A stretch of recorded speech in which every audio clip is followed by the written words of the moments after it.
Thank you all for choosing to come listen to this talk about how we help enable developers to take applications from zero to production ready at Netflix. As Sangeeta mentioned, my name is Tim Bozarth. I am here representing and sharing the hard work and achievements of the Runtime Platform team at Netflix. I'm guessing that since you are here at this talk and here in this track, you're all interested in some way of thinking about how do we help level up and how do we help enable our engineers to be more effective and more productive as time goes on.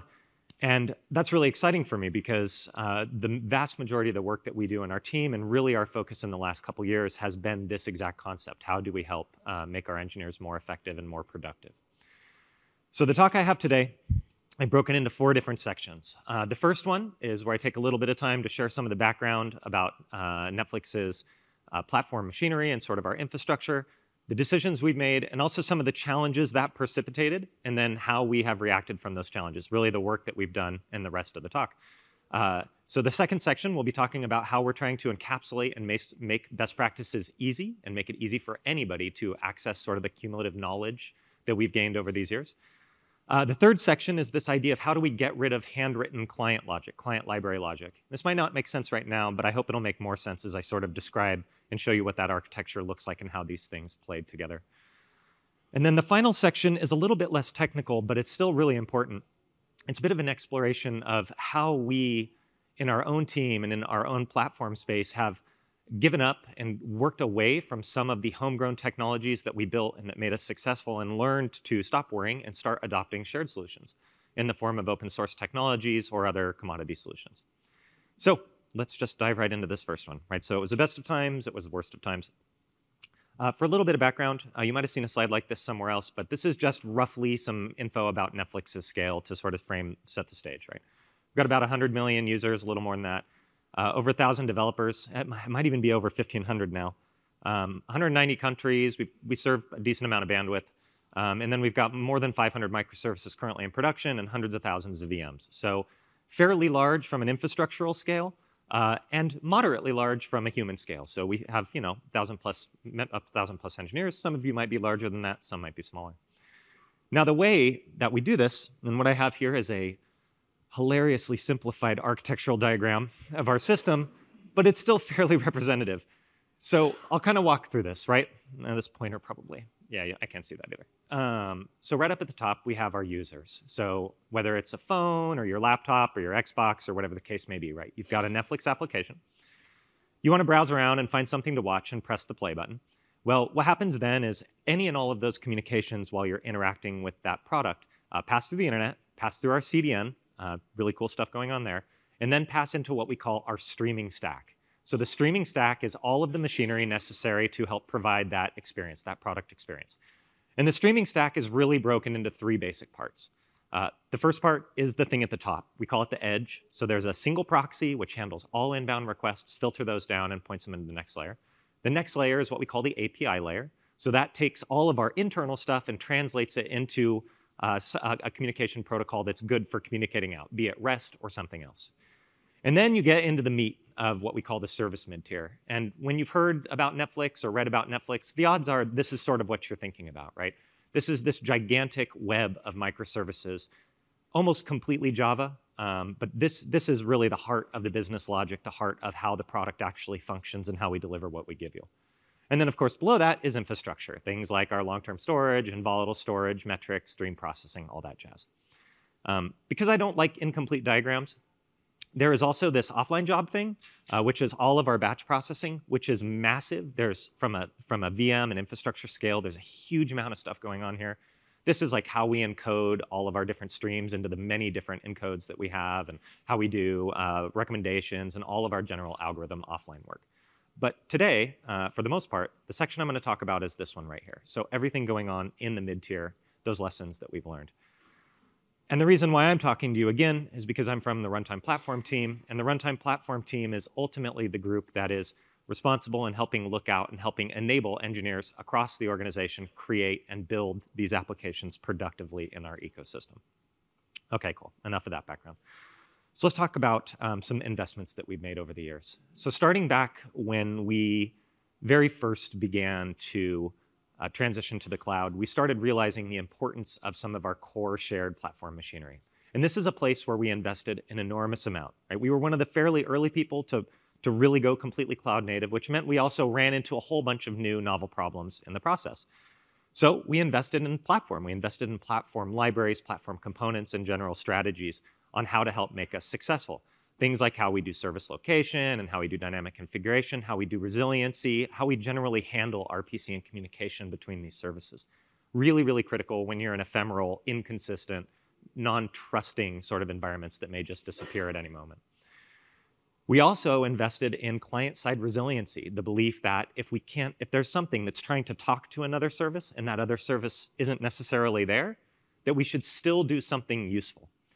So we had this huge investment in platform over the years, and this continues through today, with the idea that if we're good at this, if we're good at platform, we can have a highly available product.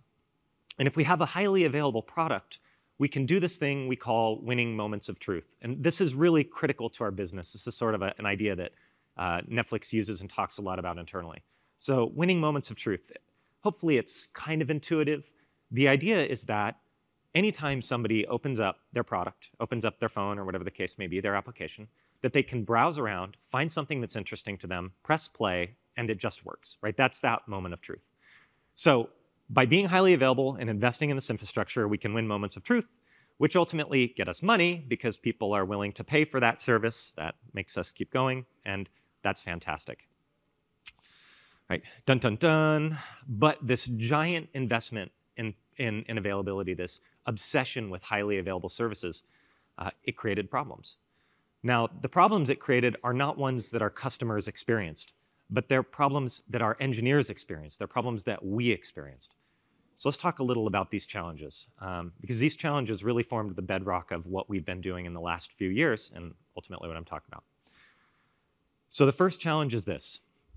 It's hard to take advantage of evolving best practices. And this is really true in a microservice ecosystem, right? As it scales, as you go from 2 services to 10 to 100 to several hundred to thousands over the years, capturing the best practices as they evolve with time and helping integrate those best practices into how you build your service, it's hard. I mean, it's just straight up hard. The next one is this. So owning client-side logic is complex and stressful. So if you are owning a library that people use to interact with the thing, as opposed to a service, there's a different life cycle between these. And again, I'll talk about this more a little later as I get into this section. And then the final one is this, is that the non-Java experience at Netflix, it's hard. Because as I described, even today, the vast, vast majority of that big mid-tier is still in Java.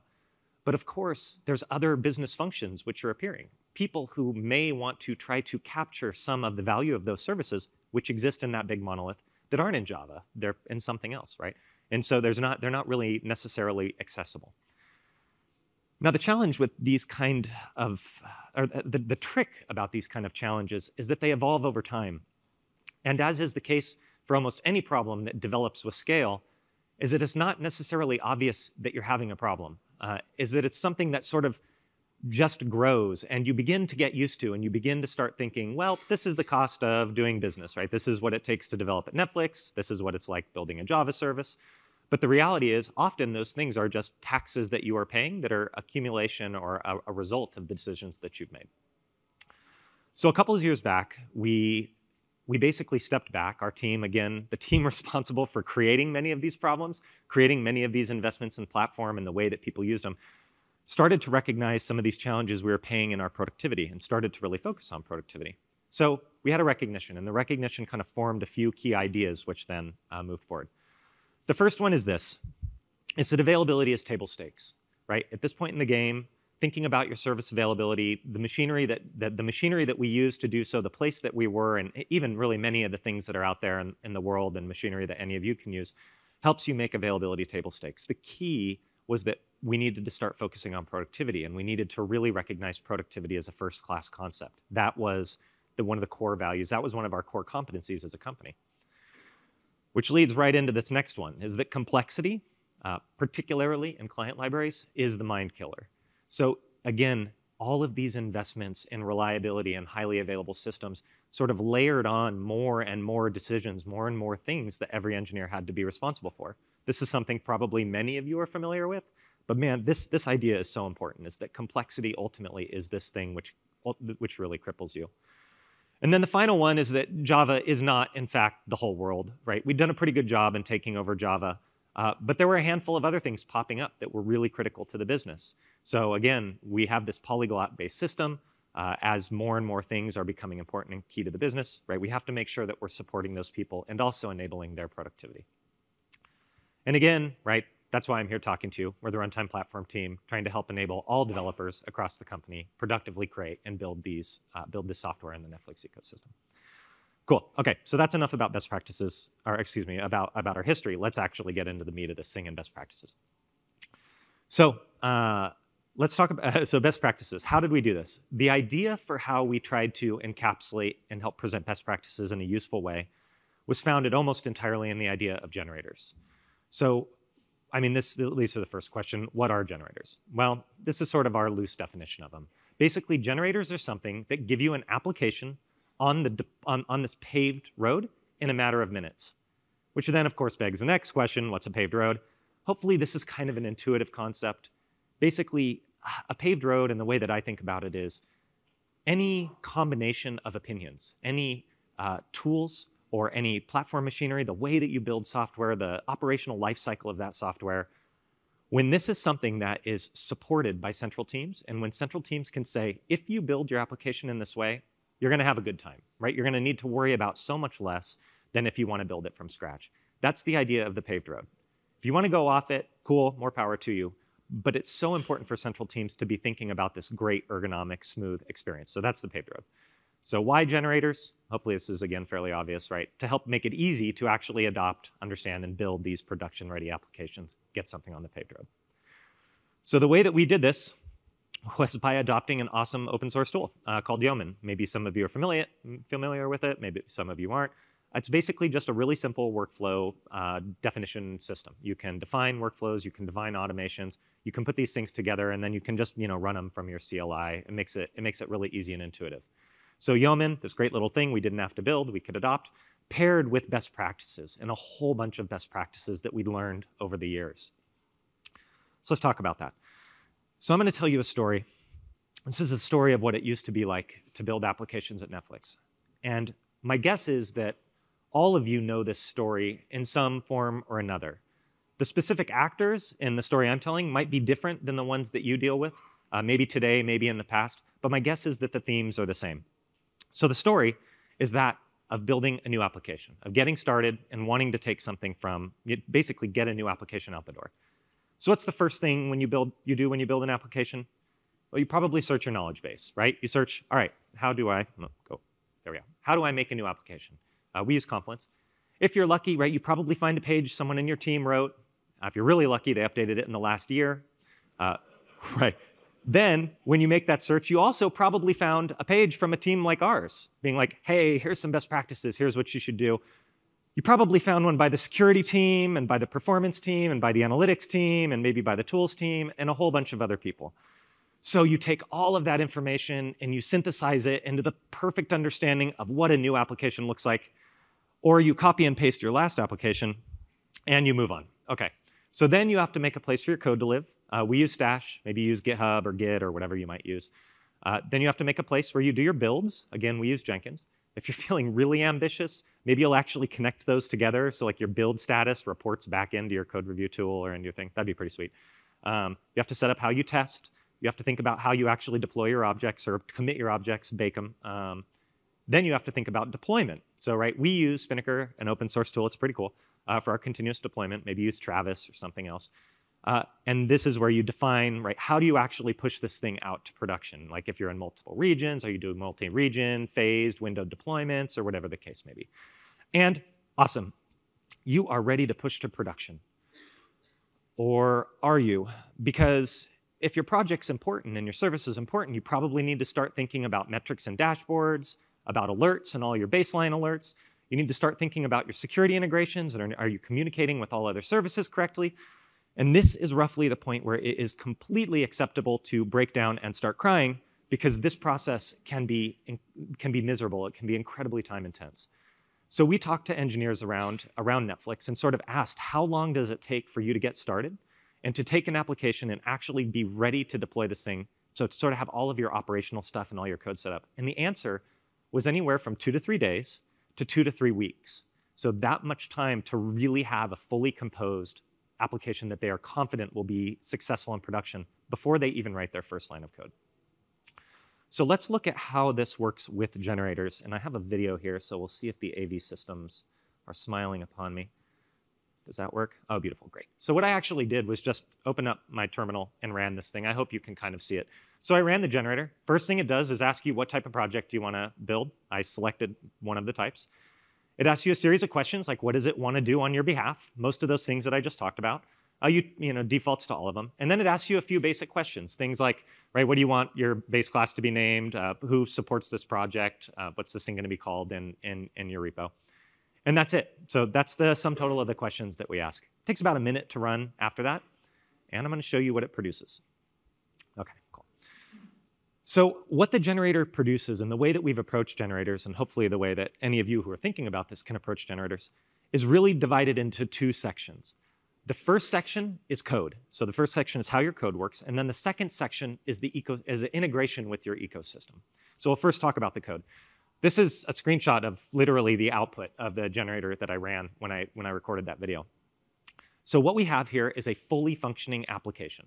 Yes, it is a Hello World application, but it's also a fully integrated Hello World application.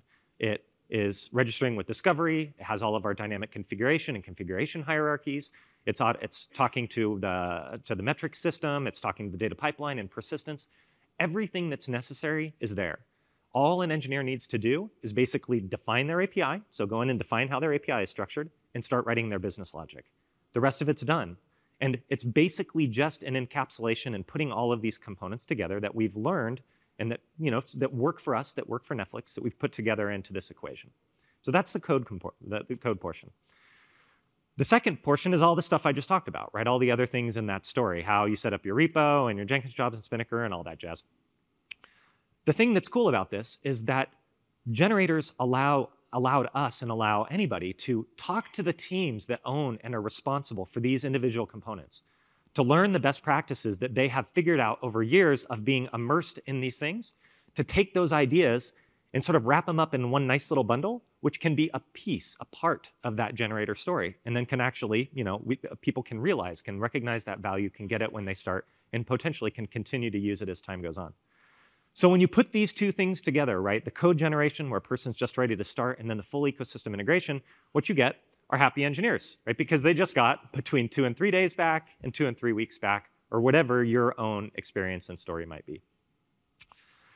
But wait, there's more. And this is actually the part, okay, this is the part that's really close to my heart. This is something that the engineers and the people consuming this don't necessarily think about. But if you're concerned about the health of your ecosystem or you're a central team, this is really important. And it is consistency. Because again, right, we have a lot of different microservices. We have these principles of freedom and responsibility. Anybody can build in any way that they feel is necessary.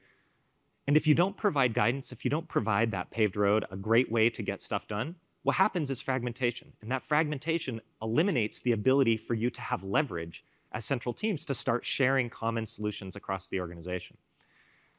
And what's so great about generators is that they allow us to create that consistency while maintaining autonomy, while making sure that those engineers are not disempowered, because what we are doing is installing components. And this is sort of a meta point, but it's one that's actually very important. And as a team who's been building and responsible for platform machinery over this evolution, this is one of the most important things we learned, is that what we want to do is set people up with components, not a paths. And when you're dealing with a really broad and diverse ecosystem, customers that are extremely heterogeneous in how they build software, components are the thing that we have found have been the most successful. Because what a paths does is provides in some form an abstraction. And if for some reason one of those people out there who loves 9 of your 10 opinions, but doesn't like that 10th opinion, needs to change it, and that opinion is behind the abstraction, they have to throw it all out. So generators let you actually piece these things together where, yes, they are responsible for 100% of the code they ship. That means everything there is theirs. And maybe there's some stuff that they really don't know, but right, that stuff's not breaking down. Those things they'll come with the commitments from the central teams that they're going to work in the appropriate instrumentation. So this meta point is something that is really important to me, is really important to our organization as we figured out how to actually leverage and support a large organization that's quite diverse. Okay. So hopefully that at least is a good overview of the way that we've approached encapsulating best practices and helping people get started. Let's talk now about this next section, this idea of goodbye handwritten clients. So if you have ever worked in the context of a microservice ecosystem, you are probably familiar with how chaotic system-to-system interaction can get, right? Just simply talking or interacting with another service, doing so reliably in a way that you can predict, right? All of these things are really challenging. So at Netflix, right, we've been doing this for a pretty long time, and we've been moderately successful with it. And there are sort of two things that I think of as foundations to how we've been able to navigate these very tricky waters or this traffic jam successfully. These two ideas are this. The first one is that at Netflix, every service owner is responsible for delivering a client library for that service. So what that means is, like, if you own a service, you also own delivering that library so that anybody who's interested in interacting with your service just consumes that library and then calls a native interaction, right? So this is, and I'll show you in more detail what this means. But this is something we do. This is something I thoroughly agree with. And there are other ways of doing this, but this is one that I think is great, and I think it's one that's worked really well for Netflix. So that's principle number one. Principle number two is that our clients defend themselves from failure. So that in the condition at which some service, a downstream service, is not responding correctly in that large distributed system with complex distributed failures, if something's not working, we basically expect it not to work, and we do our best to try to provide something useful for the person who is trying to interact with us. So we have things like fallbacks and circuit breakers and a bunch of really multi-layered caches and all of that jazz, right? These are this concept of defending ourselves from failure. Again, this is something I think is awesome. So let's look at what this actually means. Okay, good, you can see the gray. So what I have here is sort of an overview of what it means as an owner of a service. So the way I've done this is I've tried to color code it, right? So you have a service and you're responsible for the client. Anything that's blue is something that you as the owner of that service would be responsible for. So let's expand open what the client is to make this a little more real. So the client is really broken into just a few layers. The first layer is your RPC internals, because of course you have to define how your client actually interacts over the wire, like what's your wire protocol, what's that stuff. On top of that, you have a couple things. You have to deal with serialization and deserialization, because of course you have an object you're passing over the wire and you need to translate that into something at least understandable. And then you have the platform integration components. In our case, there's a bunch of stuff here, right? Again, common metrics, caching, discoverability, how we do discovery, how we do load balancing, fallbacks, tons and tons of stuff. And then on top of that, you've got that final layer, which is any bespoke client business logic you have. If for any reason you needed to transform the information that was sent over the wire to make it more interaction friendly or user friendly, this is a layer where you can do that. So this is how this was in the past, right? This is what it used to look like when you own all of this stuff. Now the next bit, of course, is on the server side, and it's pretty much the same thing but mirrored, right? Again, RPC internals, serialization, deserialization, platform integration, and then the whole reason why you exist, and the meat of all of this, which is your server logic, right? This is the reason why you're actually building that service. And again, because I don't like incomplete diagrams, I'm noting that dependencies are there, right? This is Java, or whatever language you're in where you're delivering a client. It's basically the same thing. So this is how things worked for a really long time, as you're responsible for both of these with sort of no additional machinery to help share this burden. So what are the problems, right? Well, there's three, and I'm going to talk through each of these. So the first one is that when you need to make API changes, right, it's a bummer. Anytime you have a subtle change, or especially a breaking change, you have to now coordinate the delivery between your service, a thing whose delivery cadence you control, and your library. And I think it's worth taking a second to note why this is so important. So there are services and there are libraries, and we're responsible for both. Some of you may be responsible for both or one or the other, but the life cycle of these two different types of things are fundamentally different, right? When you have a problem in your service and you want to fix it, what do? Track down the problem, you write some code, you push that code, you deploy it, and you celebrate, right? That's the end of the day. Everything is great. Your problem is solved. When you have a problem in your library, you find the problem, you track it down, you push a fix, You deploy that code, you celebrate. No, that's not what you do, because that's only the beginning. You don't get to celebrate until the last person out there stops using the version of the library that had the problem in it, which now means you have this miserable long tail where you have to start working with people and begging and pleading and doing anything you can to try to automatically eliminate that library. This stinks, right? So the idea here is that the more code, the more responsibility we have in that library lifecycle, the more pain you're exposed to, the more we want to try to do to help shift it to the server side. So that's a problem. The next one is that there's a lot of handwritten code, RPC-related code, RPC and platform-related code. So again, you're still thinking about serialization, deserialization. You're still thinking about like how that object looks, whatever that is, and how you integrate it into the ecosystem, your common metrics, all of that jazz, right? This stuff was handwritten because these clients were handwritten. And then, of course, the last bit is there's not really a great cross-language story. We're a Java shop. Well, we used to be a Java shop, right? The mid-tier is a Java tier. And if you are writing your Java service and you're writing your Java client, you are a happy camper right up until the point where that person in Node is like, oh, wow, that service, I sure wish I could get information from that. How do I talk to you? And like, what do, right? Do you then go start building a Node client, something you don't know? Do you tell them good luck or something, right? These are problems. The key is that these are solvable problems. And this really became the foundation of the transition in the technology we've been making in the last couple years. And that transition was founded on two things, two big pieces. This is the two technologies that we adopted that have really been instrumental to what we've become. It is GRPC and protocol buffers. GRPC itself actually ships with protocol buffers. Of course, this is open source. It's Google's project. And these two things are really powerful. And while they ship together, each of them have independent responsibilities.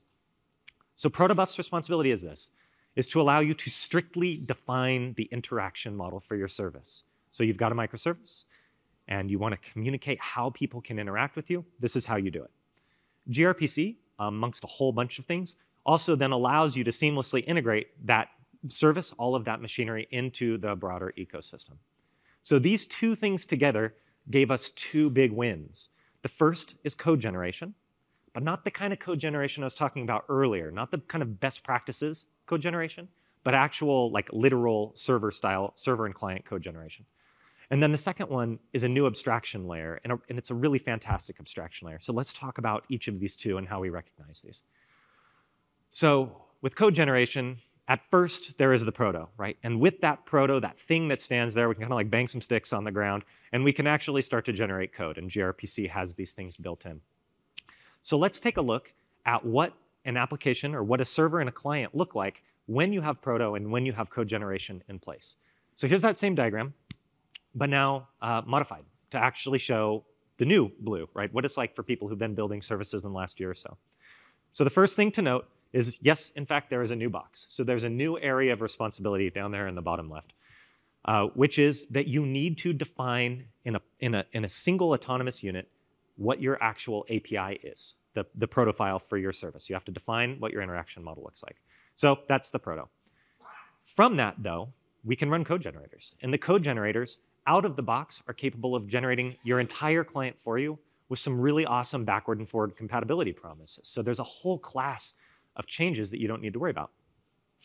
It also then is capable of generating your server stubs, so you can actually have some of the server stubs implemented for all that communication, all serialization, deserialization handled, all the platform integration handled with the next slide. And this is just this really incredible thing. It leaves you with basically only focusing on writing your server logic. So all you have to do is define that API and then implement out your server logic. The rest of it comes out of the box.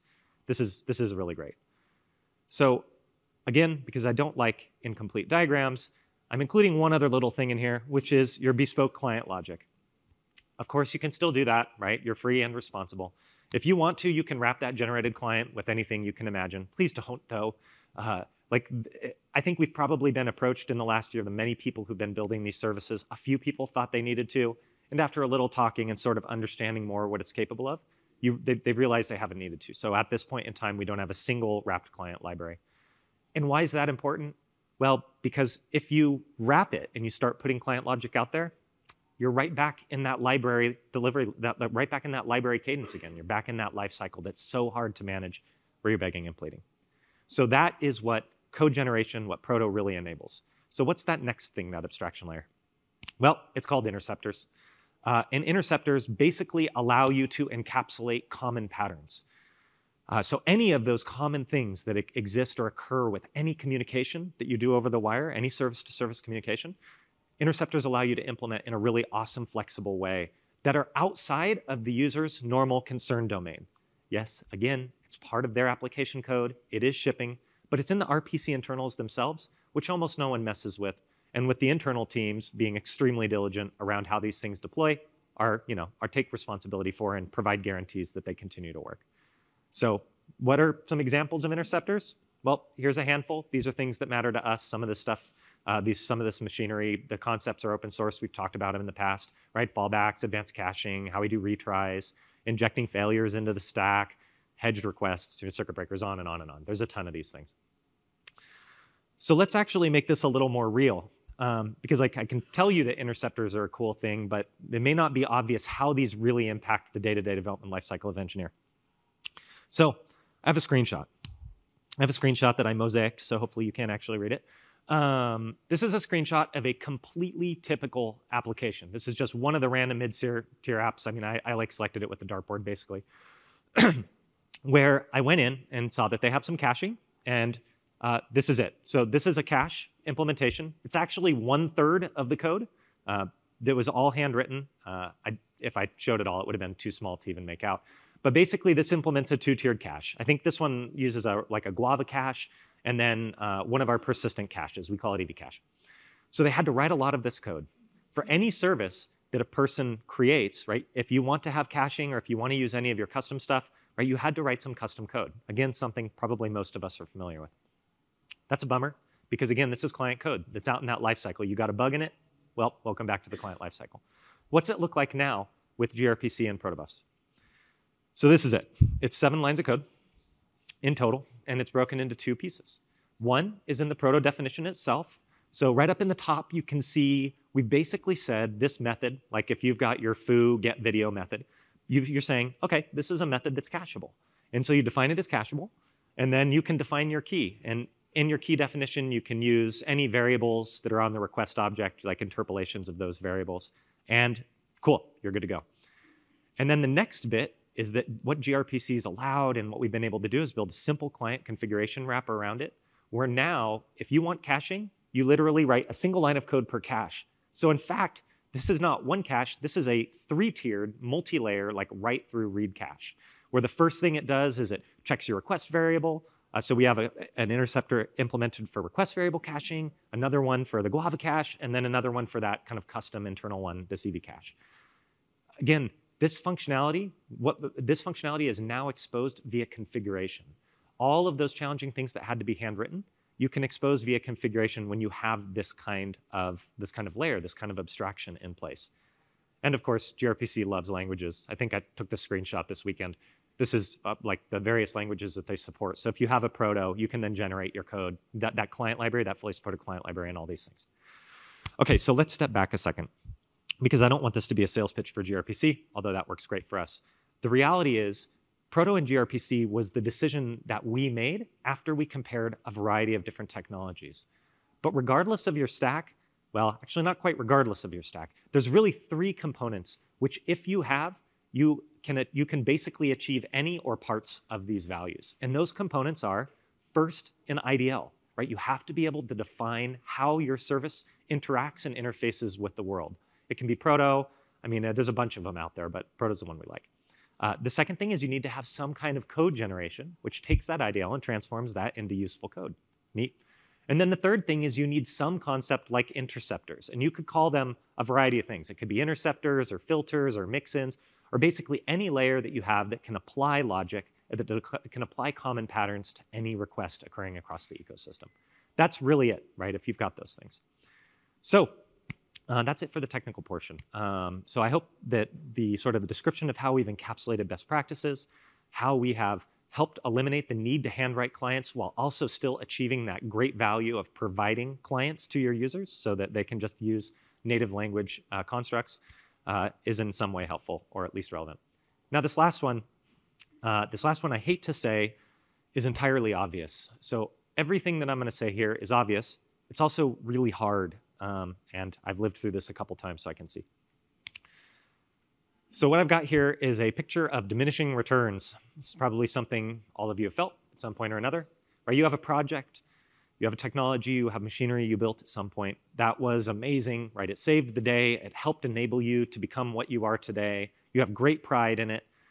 And as time goes on, as you continue to invest in it, you realize that this thing is no longer quite as fresh as it once was.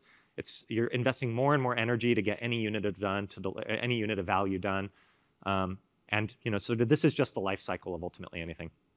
The sad irony is that most of us don't actually notice there's a problem until we've gone over the other side and we start getting into that like dreaded area of the more you invest, the worse things get. Right? Sadly, we've done this a few times, but the key is that you at least are thinking about this. You're starting to ask yourself those questions. So there's an idea, and this is something I talk a lot about with my team, something I think a lot about, is like with every step you make comes the decision to take another step. And that as you are doing it, as you are investing in that thing, as something smells a little funny, or maybe even as nothing smells funny at all, you are actually making a step to continue to invest in the same technology, to double down, or to do whatever it is that you do.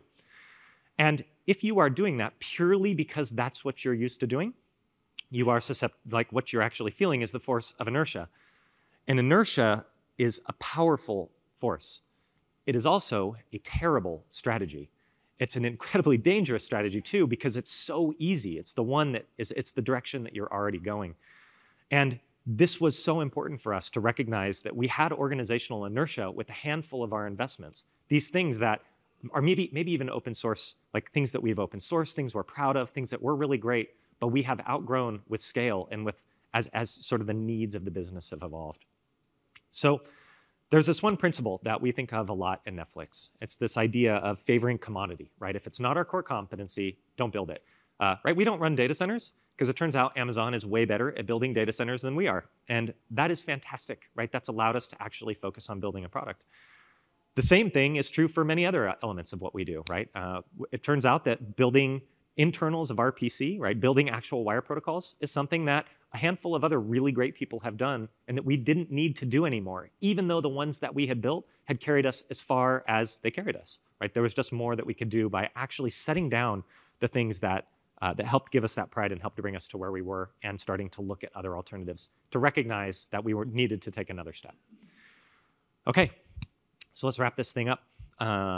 If there's one thing that I hope all of you recognize, it's that everything I'm talking about here is done. I know that sometimes it's a challenge with talks, and there's a desire to really like get out there and talk about things that you're just starting on. But everything we've done here is really complete. Now, more than 10% of the traffic in Netflix is using gRPC. I'm hoping that fairly soon that number is much larger, and we've got some really great trajectories. We've had over 800 projects in the last year with generators. More than 100 of these things are deployed. And everything I'm talking about has been the default way that we've been doing business for the last 6 to 12 months. Why do I mention that? Because I hope at least you can gain a little confidence that these concepts have been tested at both infrastructural scale and also human scale. And so far, they've worked really well. This has really been the sort of the path that's paving our success in the future. So what can you take away? Well, this is it. If there's 3 things that really resonate with me here, these are them, right? Code generation, it's a long and short-term solution. That's code gen from the standpoint of projects, but also, if you can, literal code gen. If you're building microservices, please be thinking about IDLs in some form or another. They will save you. They will make you happy in the long run. And that last one is just don't build stuff you don't have to. If there's great open source projects or commodity or shared solutions that you can pay for, do it if you can. Thank you so much for the time. I hope this is helpful. All right, have a good day.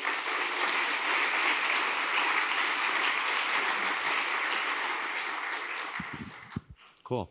And do we have time for questions? We do. Thank you, Tim. Questions? I'll also be here since I think it's lunch next, so I'm happy to hang around. You're competing with lunch.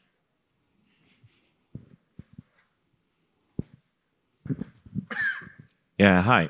So we're kind of in the step of going to generation 2 of our platform thing. And what we've kind of noticed that how fast we can get going, and that's really nice. But what we have is the problem that the platform that we have and how we set it up for the developers. It's starting to bog us down in runtime where, I mean, it is dependency based, so updating the dependencies. And I mean, it's true even if you generate that, how do you do the regeneration, and how do you make sure that the components that you build and provide, that they stay fresh, and how do you introduce new functionality and keep them up to date, and how do the developers like it, and how do they handle it?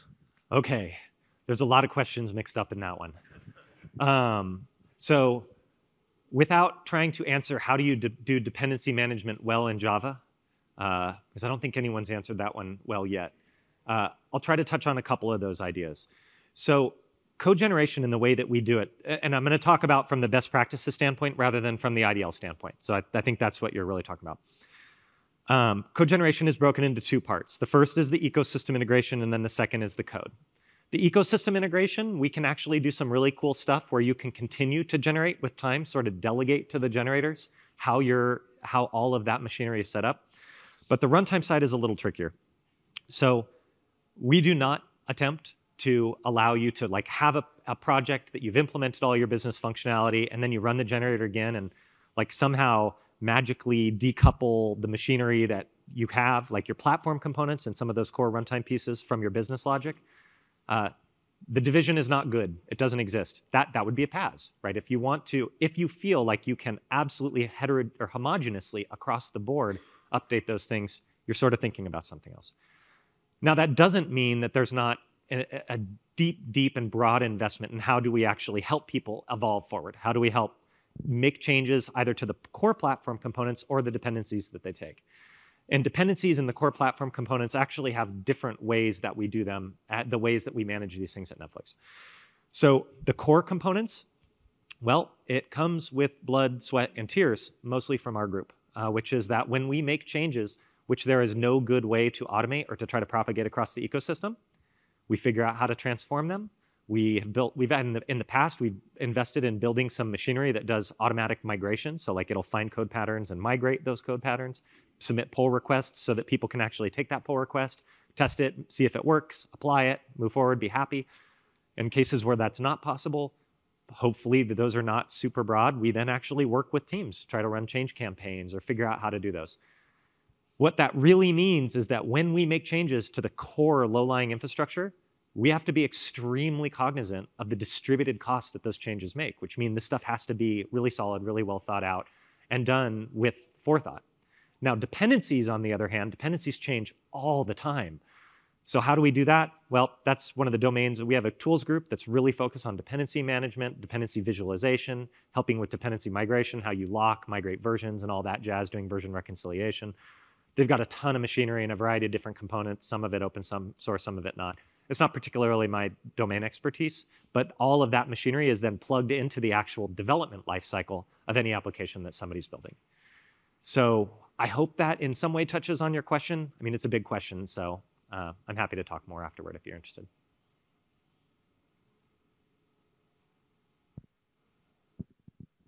Hey, which team or how does the ownership work for the interceptors? Is that the runtime platform team? Yep, absolutely.